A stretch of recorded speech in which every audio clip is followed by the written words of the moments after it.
பொதுவாக எல்லாருக்கும் ஒரு பயம் இருக்கும். நம்ம கிரெடிட் கார்டு பில் கட்டலை அப்படின்னா போலீஸ் நம்மளை அரெஸ்ட் பண்ணுவாங்களா அப்படின்னு ஒரு சின்ன பயம் எல்லாத்துக்கிட்டே இருந்துட்டு இருக்கு. ஸோ அதுக்கான விளக்கத்தை இந்த வீடியோவில் பார்ப்போம். கிரெடிட் கார்டு கட்டலை அப்படிங்கிறதுக்காண்டிலாம் போலீஸ் உங்களை அரெஸ்ட் பண்ணிட மாட்டாங்க.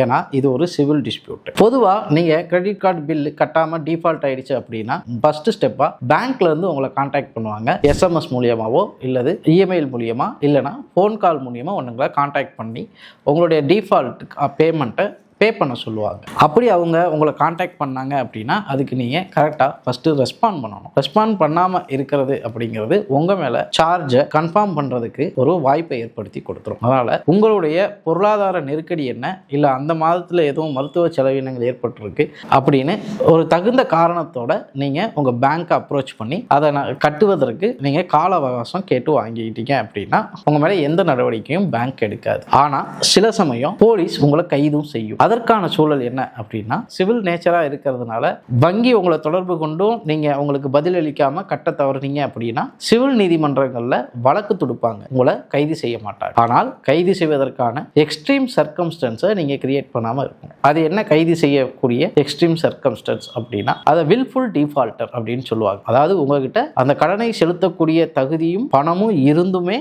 நீங்க கட்டாம இருக்கிறீங்க அப்படிங்கிற எவிடன்ஸோட பேங்க் அதை கன்ஃபார்ம் பண்ணாங்க அப்படின்னா உங்களை வில்ஃபுல் டிஃபால்டர் அப்படின்னு கேட்டகரைஸ் பண்ணிட்டாங்க அப்படின்னா கண்டிப்பாக உங்கள் மீது குற்றவியல் நடவடிக்கையை இனிஷியேட் பண்ணும். அந்த மாதிரி சமயங்களில் உங்கள் மீது மோசடி வழக்கு பதிவு செய்யப்படும். ஸோ மோசடி குற்றத்திற்கான குற்றவியல் நடைமுறைகளை நீங்கள் ஃபேஸ் பண்ண வேண்டியதாக இருக்கும். உங்களோட கிரெடிட் கார்டை ஃப்ரீஸ் பண்ணுறாங்க அப்படின்னா உங்களுடைய கேஒய்சி அப்டேட் பண்ணாமையோ இல்லை கேஒய்சி டீட்டெயில்ஸ் மிஸ் ஆகியிருந்தாலோ உங்களோட கிரெடிட் கார்டை ஃப்ரீஸ் பண்ணுவாங்க. உங்களோட கிரெடிட் கார்டை தொடர்ந்து நீங்கள் 30 நாளைக்கு மேலே பயன்படுத்தாமல் இருந்தீங்க அப்படின்னாலும் உங்களுடைய கிரெடிட் கார்டை ஃப்ரீஸ் பண்ணுவாங்க.